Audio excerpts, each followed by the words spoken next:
сохранить всех или все интересы, сохранить людей, не сохранив территории, или сохранить территории.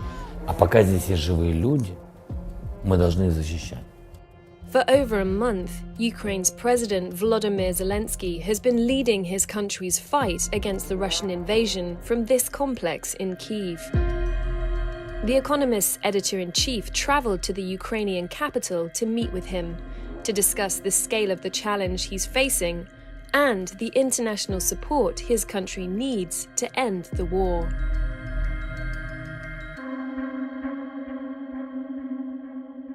The inspiration you give, I think, to young people is just extraordinary at the moment. I've never seen a president like this in their lives. It's an extraordinary change. How did it happen?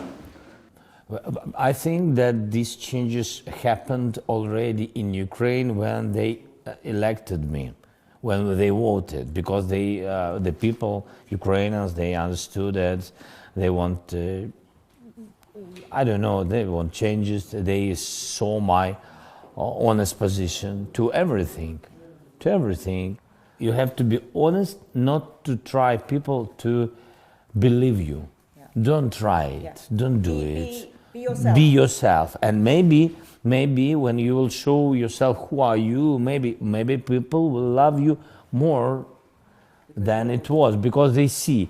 Don't lie and show people who are you exactly. And not to show that you are better than you are. But did you know you had this inside you, to be so brave, to be such a strong person? It's not about I'm brave or not, but you can't say that if I would be the president of Ukraine or Ukraine, I would do this way. I understood what's going on. So I understood it a lot of months ago, what's going on. That is very big history or big story. It's not only about Ukraine. It's about the world, about the politicians of the world, and I think we could speak about it after we win. Yes, and I hope we win. I'm sure we win. That's why I'm saying that I'm not a hero. Maybe I'm not so stupid to understood what's going on. I wanted to change attitude to Ukraine, because just to be understandable that Ukrainians, our people, that are the same like people in USA, in Europe, in Russia. We're the same. We are on the one level. It's not about who has more weapon or more money, much money, or gas, oil, etc. And that's why we have to have agency. That's what I understood. The first thing that I understood, that we are, people have it.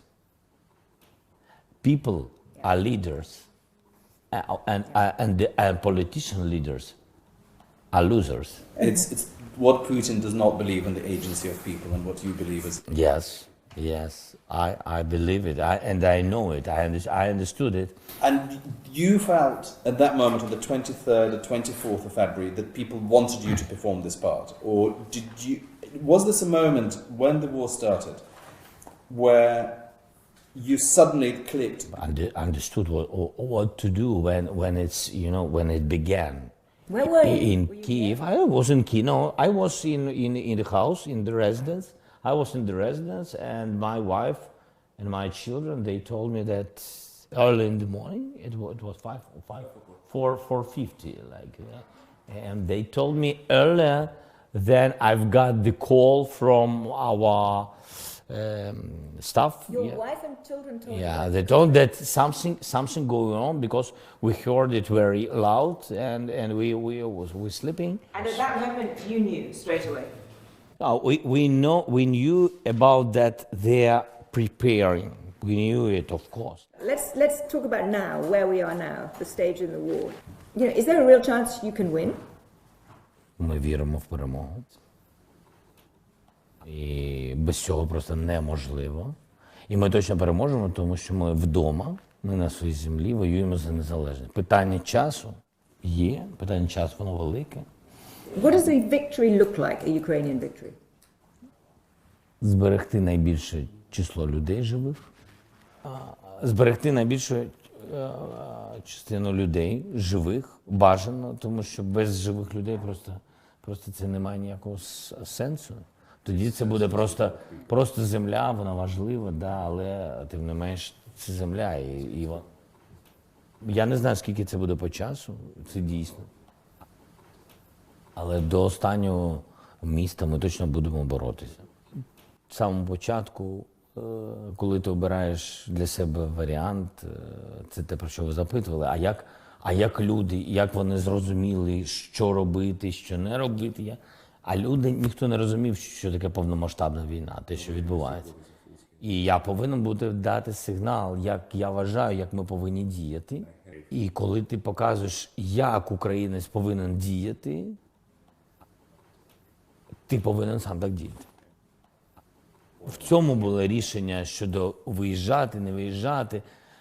Ми ж всі звичайні люди, нам всім боляче, і пуля, і коли хтось отримує поранення, всім боляче однаково. Да, тобто для нас важливо, і в цьому сигналі моєму був сигнал для всіх, як ми будемо далі діяти. Це про те, чим почалась ця війна і чим вона закінчиться. Тож вона закінчиться, поки ми можемо стояти тут і захищати. And for that victory, you need more help. And what kind of help? Тобто санкції, і це правда, я це комунікував. Я впевнений, якщо б санкції були перед тим, я так вважаю, перед повномасштабною війною, я впевнений, що вона б такою не була. І тому, коли ви просто питання було в тому, і що нужно зробити зараз. Речі, які запущені зараз, вони знов-таки, вони недороблені. Наприклад, коли ми говоримо про санкції, про відключення від СВІФТу. Санкції і воєнна частина. Так, санкції, вони ж не просто сказали, ми відключили від СВІФТу. І вони не відключили всі банки, вони не відключили всю банківську систему. Вони зробили дуже важливі кроки, нас підтримали і Штати, і Британ, і EU, але вони повинні там відключити більшість банків, вони відключити Центробанк. Да? І так само, як вони Північний потік закрили, але вони повинні зробити ембарго на ойл, на нафту та на газ. Тобто всі ці санкції, які розпочати, їх треба закінчити.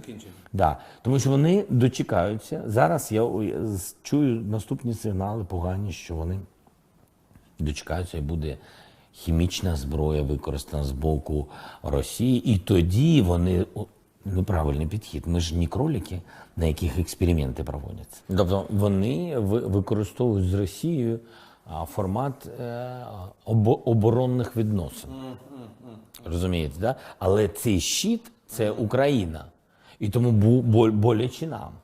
І вони повинні в цьому випадку, якщо вони вирішили бути на боці України, і це правильно, це унеможливлює процес розблокування міст, унеможливлює нам допомогти людям завести харчі, унеможливлює нам можливість взяти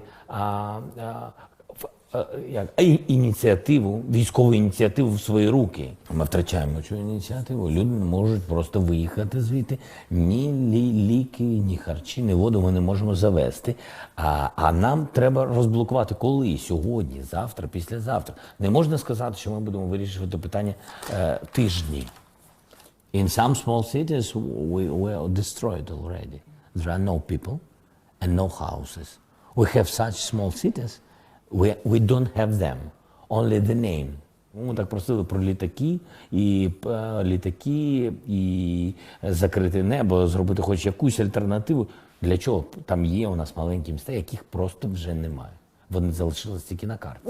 When you've said this, you say it to your Western partners. You ask for tanks, you ask for jets, and yet President Macron said this is a red line they will not cross. Why is that? When you talk to them, you ask for more defensive weaponry, you ask for offensive weaponry, they say no. Because they're afraid Russia. That's it. And who is...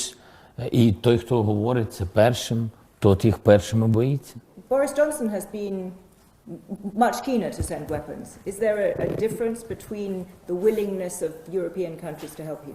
Є різниця, це правда. Скажу чесно, що Джонсон один із тих, хто допомагає більше. Я думаю, поведінка Джонсона, по-перше, він сам такий, і поведінка Джонсона, він все одно, лідери реагують так, як їх народ реагує. Да, тому сама країна така. And what about the Germans? Because on the one hand, there was this Zeitenwende, this sudden shift after the invasion. German foreign policy appeared to change very quickly, and yet now it seems they are already, if not backsliding, at least worried about doing more. Is that fair? Вони намагаються балансувати. У них довгі стосунки з Російською Федерацією. І все ж таки вони дивляться на цю ситуацію через призму економіки. І мені здається, що вони діють, вони допомагають іноді, але в цілому я вважаю, що вони діють достатньо кон'юнктурно. Якщо вони бачать тиск всередині держави політичний, вони трішечки послаблюють і можуть більше допомогти. Якщо вони бачать, що цього достатньо, вони виходять на відносини такі, щоб все ж таки економіка у них з Росією залишалась. Тобто вони дуже найпрагматичніші з усіх тих, про кого, хто може щось вирішувати у світі. Мені здається, вони помиляються сьогодні Німеччина, вони помиляються постійно. І у мене відчуття, що вони трішки це така спадщина щодо відносин з Росією. Do you think that actually the West, Germany in particular, but other countries as well, are afraid of you winning the war? That the victory, the military victory, if Ukrainian army prevails and Russian army runs, then this is kind of a world which they want Ukraine to defend itself, but the idea of Ukraine actually winning and Putin falling ultimately is too kind of big to imagine. Я думаю, що у всіх різні інтереси. Причому у всіх, у Заходу є ті, хто хоче, щоб ця війна йшла довго. Тому що це буде виснаження Росії, але ціною України, ціною життя людей. Це точно вигідно деяким країнам. Іншим країнам вигідно зробити так, щоб ця війна швидко закінчилась, тому що вони нічого не можуть зробити, а ринок російський для них великий, і вони страждають через це. Друге. Треті країни хочуть і хотіли, щоб Росія пішла з деяких ринків. Деякі країни реально, багато країн, реально розуміють, що це нацизм, те, що відбувається у нас, і по-іншому не можна, просто вбивають наших людей, і вони точно хочуть, щоб Україна перемогла. Є м'які країни, які також виступають за нас, повністю нас підтримують, але які більш ліберальні, більш гуманітарні і кажуть, що будь-якою ціною треба закінчити. Але вони, коли кажуть будь-якою ціною, вони думають про людей. Є і ще одні країни, які кажуть, будь-якою ціною треба завершити, тому що вони є, скажімо так, я би так їх назвав, офіси Російської Федерації в Європі. Which of those four groups does Britain come into? You give four examples of countries. Which is Britain? Британія точно за нас. Вона не грається в балансі. Британія сьогодні, напевно, одна із найдезальтернативних вихідів з цієї ситуації. Вона за те, щоб Україна перемогла, Росія програла. Чи хоче Британія, щоб це було довго, не готовий сказати. Just I just ask about the United States. Can I guess that they are in group one? We'll see. More seriously, But they help. they are We have to know, yes, they are helping because when we speak about the exactly weapon, etc., because a lot of countries in Europe, in NATO especially, yeah, they had many, like our soldiers say, many instruments, and that's why the USA pushed a lot of countries to help us with it, but a little bit slowly than we need. What are your top priorities now? Right now, when people... Airplanes, number one, airplanes.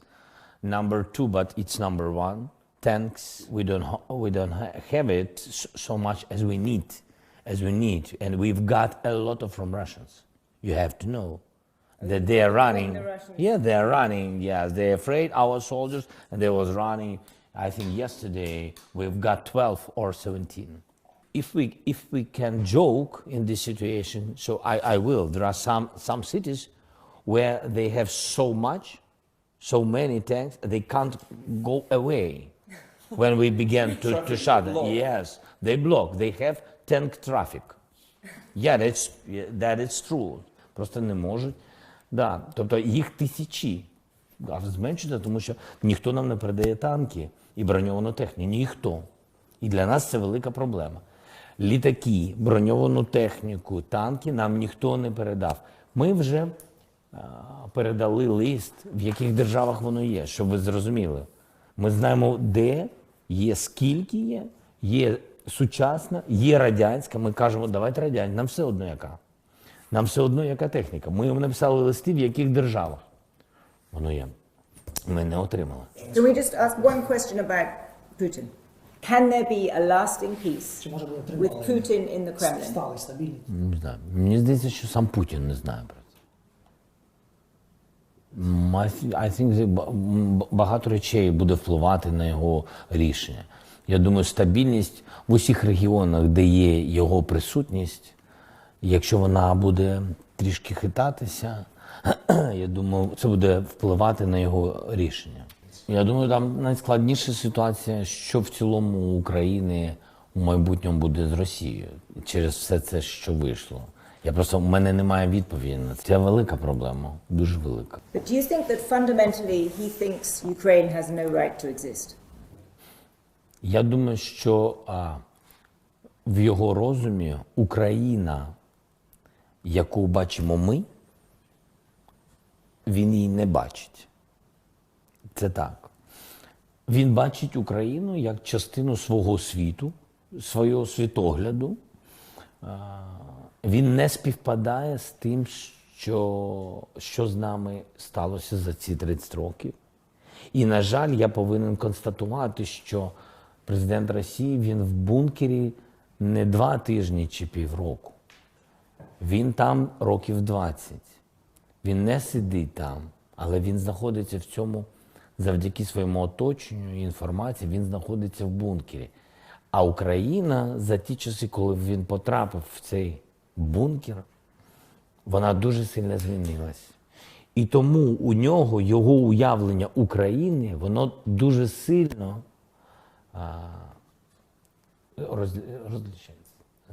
відрізняє. Воно дуже сильно відрізняється, від тієї України, яка є.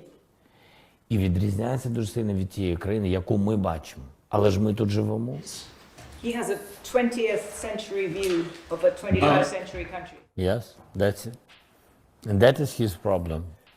И у вас сейчас будет, если я правильно понял то, что вы вначале сказали, что для вас победа – это чтобы меньше людей погибло. Да. Но это политически будет выглядеть совершенно по-другому. Как вы можете побеждать, как вы видите победу, что и сохранить жизни, и сохранить эту страну? И вообще возможно ли это? Сохранить всех или все интересы, сохранить людей, не сохранив территории, или сохранить территории, не сохранив людей, наверное, это невозможно, тут вы правы.